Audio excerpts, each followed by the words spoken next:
Let's get you some updates about a big story. Now, violence erupted over the cartoons depicting Prophet Muhammad in France. A teacher was beheaded because of the same. The Muslim nations came in unison to ban French products as well. But the burning question is, will they question China in a similar manner? Will Imran Khan and Erdogan question China and seek boycott of Chinese products? The question arises because a Chinese TV series telecast on Chinese state-controlled broadcaster CCTV has used a portrait depicting the Prophet Muhammad. Arslan Hidayat, a Uyghur rights activist, took to Twitter to share a video of a Chinese TV series that depicts a scene of an Arab ambassador visiting China during the rule of the Tang dynasty. Now, the Arab ambassador can be seen gifting a portrait, and that portrait depicts the Prophet Muhammad. And the Arab ambassador gifted the said portrait to the then Chinese emperor, according to this television series. In the video that has gone viral on the internet, there is an image of Prophet Muhammad. The series is called The Carol of Zhenguan. The video shared by Hidayat has now opened up a can of worms. It has ignited a serious debate on whether the depiction of Prophet Muhammad in the past was really blasphemous. With this particular Chinese TV scene becoming viral on the internet, various social media users are now pointing out that depiction of portraits of Prophet Muhammad was not forbidden in the past.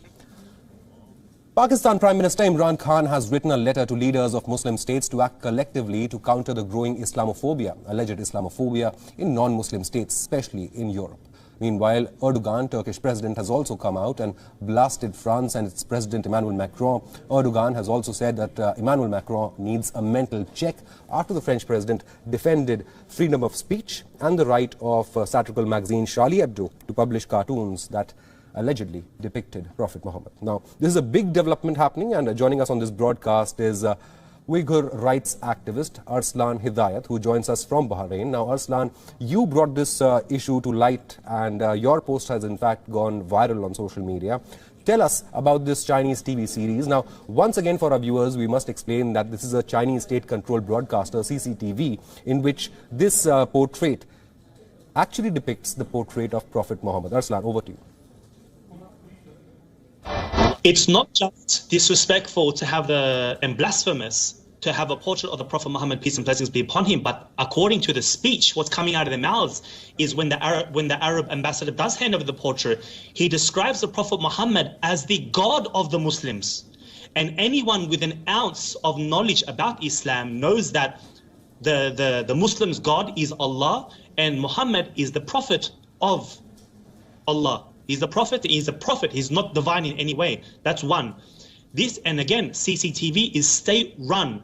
This is a clear, not just attack, but, besides the Uyghur Muslims, there are millions of Hui Muslims as well. So to purposely and very in a disrespectful way portray this for millions of people to see is very disrespectful. And what I've been campaigning for is, if the criteria to boycott a nation's products is Islamophobia and disrespect against the Prophet Muhammad, peace and blessings be upon him, then why are we not boycotting Chinese goods? But beyond that, what's worse, and I will say this to my Muslim brothers and sisters, what's worse is China is, according to Chinese media, Chinese sources, up to 8 million in these camps, proudly boasting that they have re-educated 1.3 million Uyghurs per year for the past 6 years, when Uyghurs only make up, according to Chinese sources, 11 to 12 million, 8 million people in camps, that's almost everybody. And we don't hear anything from a country that's bordering China, Pakistan. We don't hear anything. We don't hear anything from the Turkish president. This is very hypocritical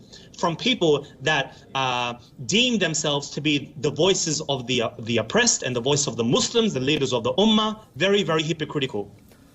Right. We will get to the politics of it in just a minute, but let me once again point your attention towards the plight of the Uyghur Muslims as well. Now, you are saying that this latest depiction in CCTV of a portrait depicting Prophet Muhammad is highly offensive to Muslims, but China has not been known for upholding rights of minorities, isn't it? Like you mentioned, millions of Uyghurs are in so-called re-education camps in Xinjiang region across China, and United Nations also accepts that more than 1 million Uyghurs are in such detention camps. We haven't heard any outrage about Uyghurs and their plight from the so-called friends of China as well. Exactly. right now what's happening to the Uyghurs is a genocide. Canada have labeled this a genocide. The UN knows that anywhere between 3 to 4 million Muslims, according to their sources, Uyghurs, are in these concentration camps where they are subjected to rape, torture, death, organ harvesting, told to renounce their religion, told to renounce that and to say, and they are forced to say that their Allah, your Allah, is Xi Jinping, that there is no Allah. And very disrespected. There is one story. I talked to a concentration camp detainee, and she heard of a concentration camp detainee saying that she was urinated upon,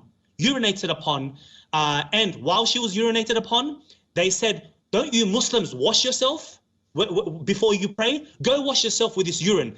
Now, the wudu and the washing before the prayer is taught by the Prophet Muhammad himself. Is this not Islamophobia? Is this not disrespect? Right, Arslan, I wanted to ask you, how is this depiction of the Prophet in this Chinese TV program different from the Charlie Hebdo incident? And if it is similar, then can we expect similar outrage against China?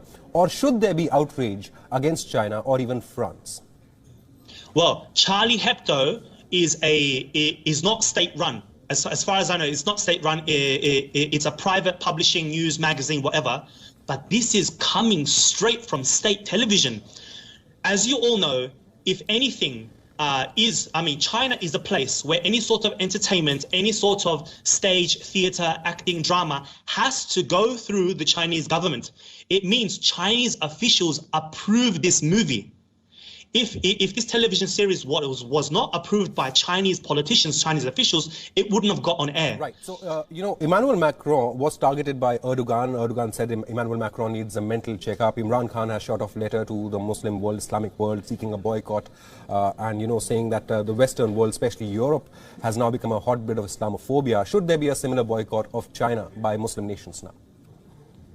As I mentioned, if something like, when you compare Macron to Xi Jinping, Macron is nothing. So if it's that easy to boycott France, definitely calls for boycott against China. We should be technically doing more because there is no Holocaust in France. There is no banning of Islam. People can still pray, have their bead, have their hijab, say Allahu Akbar, protest on the streets. Whereas there is social media, you can do everything in the whole world. French Muslims have so many rights. Please forgive me. So we should be doing 10 times. Are you alleging that Imran Khan and Erdogan are being opportunistic here? Definitely. If you want to be a popular, Muslim leader, you just got to say, hey, Israel, hey, France, hey, Islamophobia. I mean, it's very easy. What is France? Boycotting French goods? I mean, if I ask any Muslim, off the top of your head right now, name me 5 French brands. Couldn't do it. I mean, unless you're very rich, you're going to boycott Dior perfumes, you're going to boycott your Lacoste bags. I mean, this is nothing. This is very hypocritical, and people should really, really think about the plight of the Muslims compared to what's happening in France. What's happening in France is very, very bad.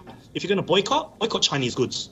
Arslan Hidayat, thank you so much for joining us and bringing light to this issue that has certainly angered Muslims on social media.